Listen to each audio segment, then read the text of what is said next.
امشب شبی پر از نور و شادیه واسه تو. چشمات مثل ستاره برق میزنه هنوز. تولدت پریسا، همه خوشحالن با تو. بیایید کنار دختری که آسمونه او.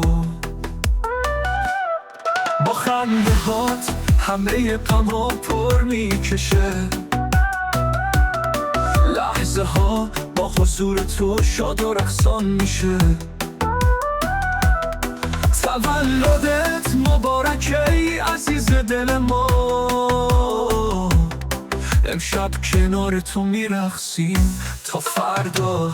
هورا هورا پریسا، تولدت مبارک. روی زمین و آسمون شادی میپاشیم حالا. هورا هورا پریسا، گل عشقمون تویی. با تو زندگی رنگارنگ و پر از عشق میشه.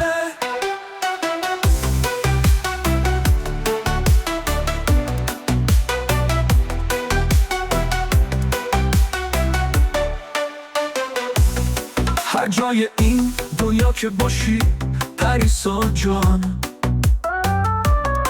قلب ما با تو میزنه تپش‌های شاد. تو به ما گرما میدی با عشق و مهره. امشب شاده ترین شب با خاطره های دیر. پریسا گل زیبای جهان ما، روز تولدت رو جشن میگیریم. با هم میخونیم و همه میرقصیم. لحظه‌های پر از شادی و عشق بی پایان. هورا هورا پریسا، تولدت مبارک. روی زمین و آسمون شادی میپاشیم حالا. هورا هورا پریسا، گل عشقمون تویی.